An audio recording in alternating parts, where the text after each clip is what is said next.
Welcome to the Uncultured Roots podcast YouTube channel.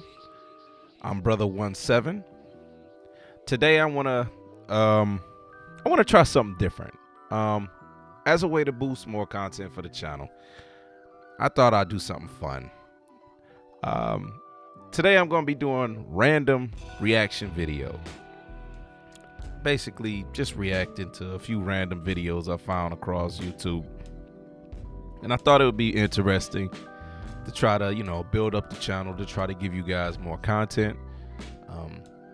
Specifically before we get into recording our last episode for the year for the Uncultured Roots podcast. It's the end of the year, obviously the podcast isn't over. It's just like our, season finale. So I'm going to play this first video and you'll get my reaction on the other side. We brainwashed out here, bro. Democrats had us voting Democrats for food stamps for years, bro. What is you talking about? Guns in the 80s, taking the fathers out the home, Plan B, lowering our votes, making us abort our children. You know what I tell all my liberal Jewish relatives? What's that? Preach what you practice. They live conservative lives and they preach liberal lives. So when you say the tragedy of black life is lack of fathers, they say, oh, racism, racism, racism. But they all give their kids fathers. The people give their kids fathers, but don't think it's necessary for black kids to have fathers. That's racism. Now, obviously, I'm going to call straight BS, honestly. There's racism on both sides. Honestly, there are some liberals that are racist. I see a lot of racism on the conservative side, honestly. I mean, Kanye was speaking about the 80s, right? I was born in the 80s. I was born at the end of the 80s, 87. But if you know your history well enough, you know who was running the government in the 80s.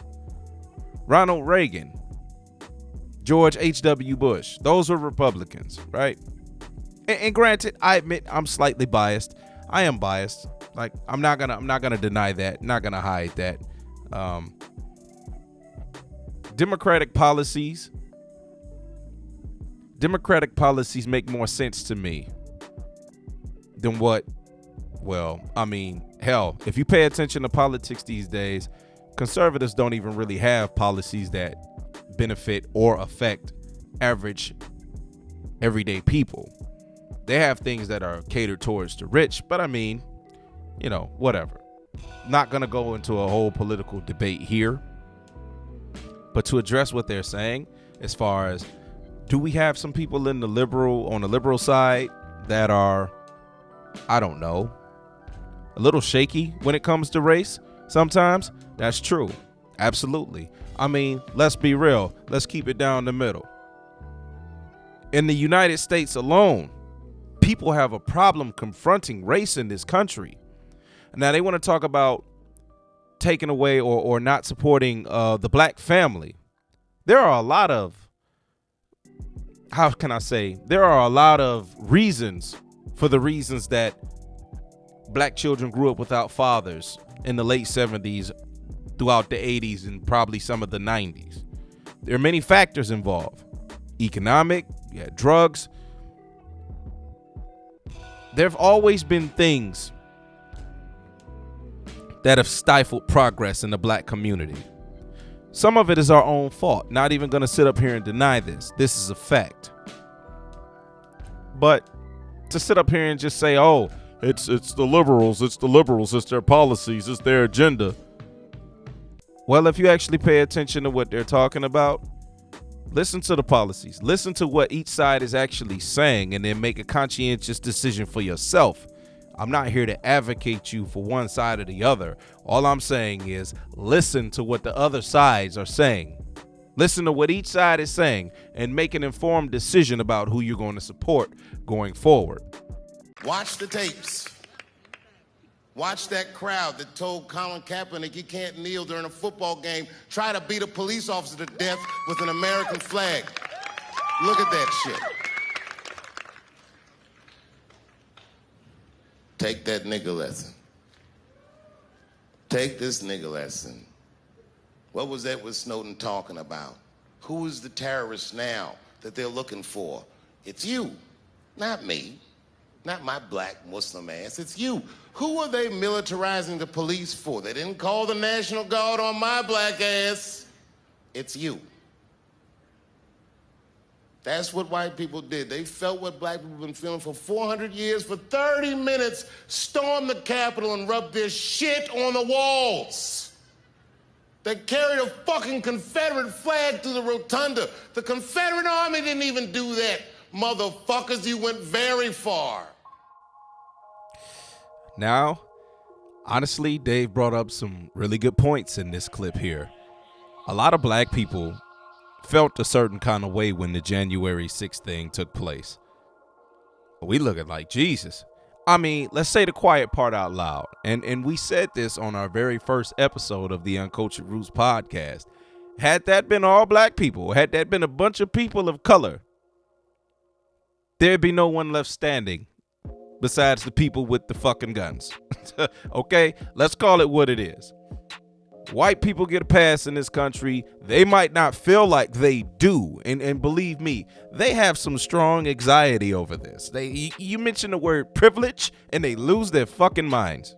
You know, seriously. But they don't understand because they've never walked in black and brown skin. So they don't understand the things that we kind of go through on a daily basis. Right? So as a black man in the street, I can simply get profiled just by simply wearing this damn do-rag. And some of you might be watching this thinking like, how? How is that possible? It's possible. It really is, because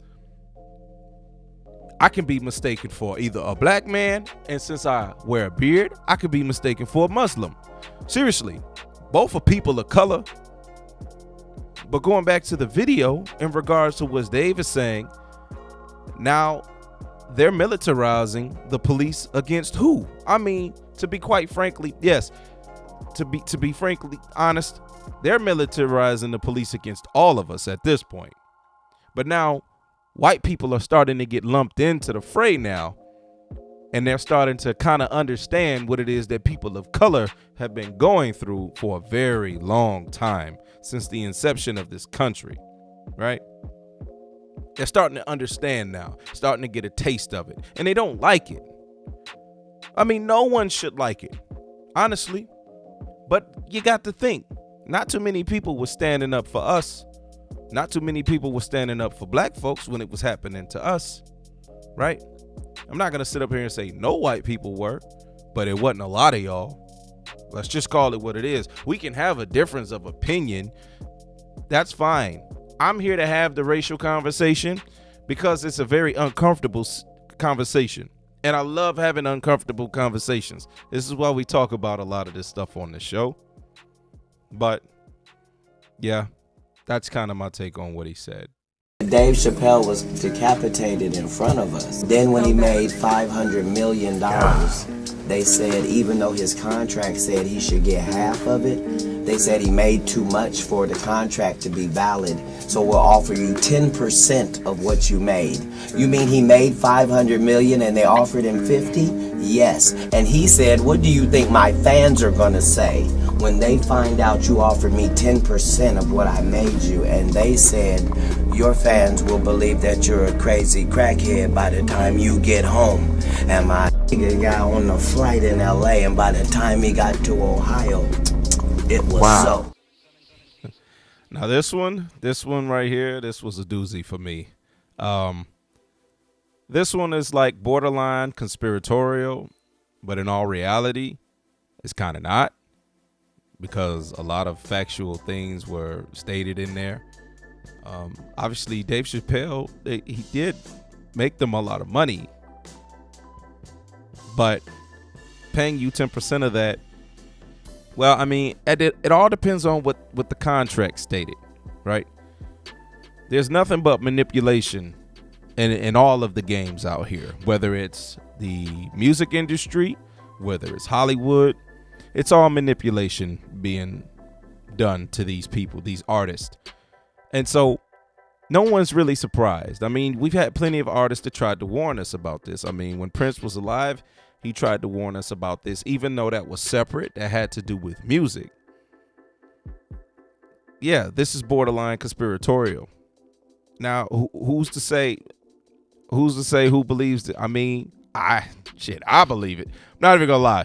I believe what was said. I believe this is what happened.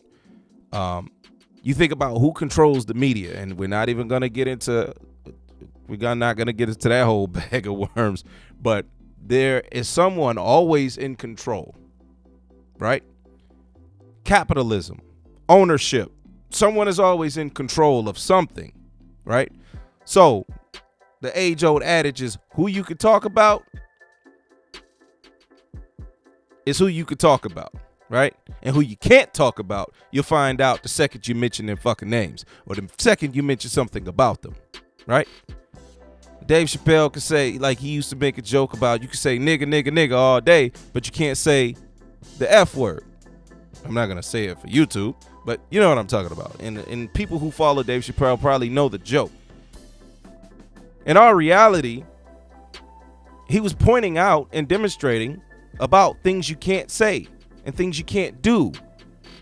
And the second you don't decide to play ball with the people who are in charge, who are in control, that's when these stories start getting said about you. Whether they be true or false, this is when stuff starts coming out. And so just a message for people that want to break into the industry, there's a price to be paid for success. Okay? There's a price to be paid for success. And, you know, that's the game you play, right? Thank you for watching this reaction video. This is my first one. And don't be hitting me up in the comments talking about, oh, well, this and this and this and that and this and that. Yeah, I know that. Okay. It's a lot of stuff that I left out. It's a lot of stuff that I omitted. Okay. It's just a reaction video. I wasn't trying to get into too many specifics. Okay. So y'all be smooth.